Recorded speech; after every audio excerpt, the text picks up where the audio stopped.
Hello बच्चों, let's read the question first. The question says which of the following is not a characteristic feature of genetic material. तो हमसे यहाँ पर पूछा गया है इनमें से कौन सा जो है जेनेटिक मटेरियल का फीचर नहीं है। यहाँ पर नहीं को थोड़ा सा ध्यान में रखेंगे और अपने स्टेटमेंट्स देखते हैं। स्टेटमेंट में हमें दिया हुआ है it should B chemically and structurally less stable. तो हमसे यहाँ पर दिया है कि जो जेनेटिक मटेरियल होगा वो केमिकली और स्ट्रक्चरली लेस स्टेबल होगा। तो बच्चों ऐसा नहीं है, इट शुड मोर स्टेबल। तो वो स्टेबल होना चाहिए, ये यहाँ पर गलत हो जाएगा। बी जो है वो दिया हुआ है it should be able to produce its replica. तो बच्चों ये सही बात है कि जो जेनेटिक मटेरियल होता है वो अपनी रेप्लिका यानी कि रेप्लिकेशन करने में कैपेबल होना चाहिए। रेप्लिकेशन यानी कि जिस तरीके से हम देखते हैं कि डीएनए जो है वो डीएनए को बना सकता है, तो वो क्या करता है, वो रेप्लिकेशन के थ्रू डीएनए बना सकता है। तो अपने आप को रेप्लिकेट करने की कैपेबल है जेनेटिक मटेरियल, तो ये बिल्कुल सही है। It should be more reactive. तो बच्चों मोर रिएक्टिव नहीं होता, जो जेनेटिक मटेरियल होगा उससे लेस रिएक्टिव होना चाहिए, लेस रिएक्टिव होना चाहिए।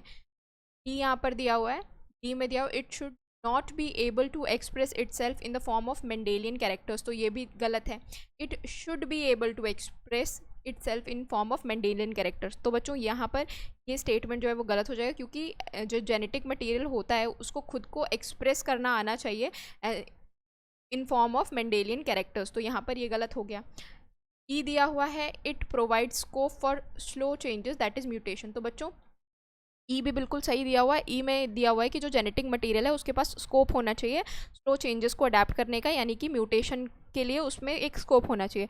बेसिकली अगर म्यूटेशन नहीं होगा तो हम इवॉल्व नहीं हो पाएंगे, यानी कि नए चेंजेस नहीं आएंगे, इवोल्यूशन नहीं होगा, हम बेहतर नहीं बनेंगे, ताकि हम जो आने वाली चेंजेस हैं एनवायरनमेंट में या क्लाइमेट में उसको अडेप्ट कर सके। तो म्यूटेशन के चांसेस जो हैं या स्कोप है जो जेनेटिक मटेरियल में वो हमेशा होना चाहिए, ताकि हम इवॉल्व कर सकें या इवोल्यूशन आ सके इस तरीके से।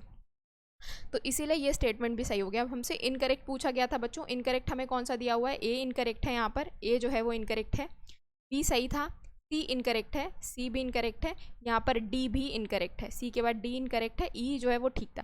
तो अब हमसे यहाँ पर ऑप्शन में क्या दिया गया है, ऑप्शन में हमें दिया गया है ओनली ए बी। बी तो बच्चों सही है, तो ये गलत हो जाएगा। A B C D E, तो बच्चों ये भी गलत है। बी सही है यहाँ पर पहले, तो ये गलत हो जाएगा। सी डी ई, तो बच्चों जो ए है वो भी गलत है, तो यहाँ पर ए दिया ही नहीं है, तो ये भी गलत हो जाएगा।